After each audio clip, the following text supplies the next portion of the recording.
क्या आप इतनी हिम्मत रखते हैं कि उस किले की आखिरी रात सुन सकें? कहा जाता है जो भी उस सुनहरे खजाने के लिए गया वो जिंदा वापस कभी नहीं आया। उस खजाने के साथ छुपा है मौत का राज। और अब कहानी शुरू होती है एक गरीब युवक और एक रहस्यमयी लड़की से। दोनों की तलाश है उस श्रापित खजाने की, लेकिन क्या ये तलाश उनकी मौत बन जाएगी? इस कहानी का सच सुनकर आपके रोंगटे खड़े हो जाएंगे। कमरे से आने वाली लड़की की खौफनाक रोने की आवाजें रात के अंधेरे में दहशत पैदा कर रही थी। रमेश ने जैसे ही कमरे का दरवाजा खोला, अचानक ही उसके मुंह से चीख निकल गई थी। वो पलटी तो रमेश के होश उड़ गए थे। लड़की के लंबे लंबे बाल उसकी पीठ पर बिखरे थे। वो 2 कदम आगे बढ़ी और रमेश को देखकर कहने लगी, घबराओ मत, मैं भी उसी की तलाश में आई हूं जिसकी तलाश में तुम यहाँ आए। हरियाली से भरे पहाड़ों के बीच एक छोटा सा गांव बसा था जिसे लोग सुनहरा ढाणी कहते थे। इस गांव से थोड़ी दूर एक पुराना किला था जो समय की मार से जर्जर हो चुका था।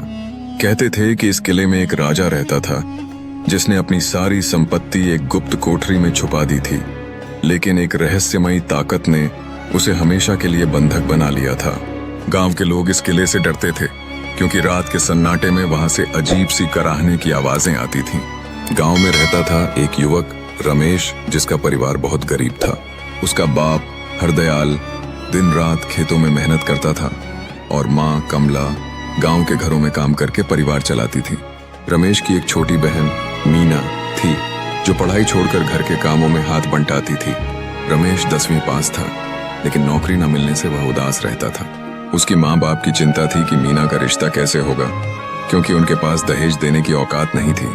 रमेश का एक दोस्त था किशन, जो बचपन से उसका साथी था। एक दिन दोनों आपस में बात कर रहे थे।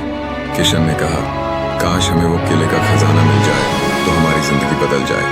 रमेश ने सोचा और बोला, सच कहा, लेकिन कोई वहां जाने की हिम्मत नहीं करता। फिर भी हमें अपनी किस्मत आजमानी चाहिए। दोनों ने रात को किले जाने का फैसला किया, लेकिन अपने घर वालों को कुछ नहीं बताया। उस रात रमेश ने जल्दी खाना खाया और बिस्तर पर लेट गया। जब घर में सब सो गए, वह चुपके से उठा और किशन से मिलने गली के नुक्कड़ पर पहुंचा। दूर से कुत्तों के भौंकने की आवाजें आ रही थीं। दोनों ने हाथ में मशाल ली और किले की ओर चल पड़े। जंगल में कदम रखते ही उनके दिल जोर जोर से धड़कने लगे। जैसे ही वे किले के दरवाजे पर पहुंचे, अंदर से एक डरावनी कराह सुनाई दी। किशन कांपते हुए बोला, भाई मुझे बहुत डर लग रहा है, लगता है हम गलती कर रहे हैं। लेकिन रमेश ने हिम्मत जुटाई और कहा, अब जब आए हैं तो अंदर देखते हैं। दरवाजा खुलते ही चमगादड़ें उड़ने लगीं और किशन डर से पीछे हट गया। रमेश ने उसे तसल्ली दी, डरो मत, हम खजाना ढूंढेंगे।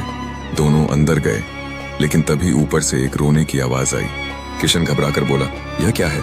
मुझे तो लगता है कोई भूत है, मैं वापस जा रहा हूँ। रमेश ने उसे रोकने की कोशिश की, लेकिन किशन भाग गया। रमेश को अकेला छोड़कर रमेश ने हिम्मत करके सीढ़ियां चढ़ी। ऊपर पहुंचकर उसने एक कमरे का दरवाजा खोला। अंधेरे में उसकी मशाल की रोशनी पड़ी और एक लड़की दिखाई दी जिसके लंबे बाल चेहरे पर बिखरे थे। वह सफेद कपड़ों में थी और जोर जोर से रो रही थी। रमेश के मुंह से चीख निकल गई। लड़की पलटी और रमेश हैरान रह गया। वह खूबसूरत थी, कोई डरावना भूत नहीं। लड़की ने हाथ उठाकर कहा, घबराओ मत, मैं भी उसी की तलाश में हूँ जिसकी तलाश में तुम यहाँ आए हो। रमेश ने पूछा, तुम कौन हो? लड़की ने जवाब दिया, मेरा नाम रीना है, मैं एक गरीब परिवार से हूँ और अपनी जिंदगी बदलने के लिए यहाँ आई हूँ। यह किला मेरे पूर्वजों का था, लेकिन एक श्राप ने इसे बर्बाद कर दिया। रमेश ने कहा, तो खजाना कहाँ है? रीना ने एक पुरानी किताब निकाली और बोली, इसमें लिखा है कि खजाना तभी मिलेगा जब इस किले की कैद से मुझे आजादी मिले। दोनों ने किताब पढ़ी। उसमें था, जो यहाँ आया उसे बिना आजादी दिए नहीं जाने दूंगी। रमेश डर गया, लेकिन रीना बोली, मुझे लगता है किले के नीचे एक गुप्त कोठरी है। अचानक किले का दरवाजा जोर से बंद हो गया। रीना ने कहा, हमें कोठरी ढूंढनी होगी वरना हम फंस जाएंगे। दोनों सीढ़ियां उतरे और तहखाने में एक बंद कमरा मिला जहां से रोने की आवाज आ रही थी। रीना ने जोर से पुकारा, हम तुम्हारी मदद करने आए हैं, बताओ कौन हो? अंदर से एक आवाज आई, मैं एक आत्मा हूं जिसे राजा ने श्राप देकर बांध दिया था। इस कमरे का ताला तोड़ो और काले धागे को जला दो। रमेश ने ताला तोड़ने की कोशिश की, लेकिन एक डरावनी आवाज बोली, रुको, अगर यह आजाद होगी तो तुम मर जाओगे। रीना ने कहा, यह धोखा है, आगे बढ़ो। कुछ देर की मेहनत के बाद ताला टूटा और कमरा खुला। एक रोशनी निकली और धुएं की तरह कोई बाहर निकला। खामोशी छा गई। रीना बोली, शायद वह आजाद हो गई।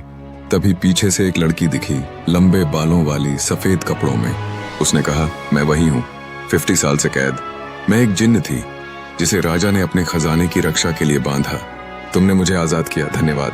रीना ने कहा, खजाना कहाँ है? जिन्न ने मुस्कुराकर कहा, वह इस किले के सबसे पुराने कमरे में है, ढूंढो, और मेरी दुआ है कि तुम्हारी जिंदगी संवर जाए। फिर वह गायब हो गई। रमेश और रीना ने कमरा तलाशा और एक अलमारी में सोने के सिक्के मिले। रीना ने कहा, यह मेरा हक है, लेकिन तुम लो, तुमने मेरी मदद की। किला का दरवाजा खुल गया। रमेश ने रीना को गांव छोड़कर अपने घर की ओर बढ़ा। सुबह उसने माँ बाप को खजाना दिखाया और उनकी जिंदगी बदल गई। किशन शर्मिंदा होकर माफी मांगा। धीरे धीरे रमेश और रीना की मुलाकातें बढ़ीं और एक दिन उन्होंने शादी कर ली। खजाने से ज्यादा उस जिन्न की आजादी की खुशी रमेश के दिल में थी। सबक, इस कहानी का सबक है कि सच्चाई और हिम्मत से हर मुश्किल को पार किया जा सकता है और दूसरों की मदद करने में सच्ची खुशी छिपी होती है, चाहे वह खजाना हो या दिल का सुकून। कहानी अच्छी लगे तो सब्सक्राइब करें, लाइक करें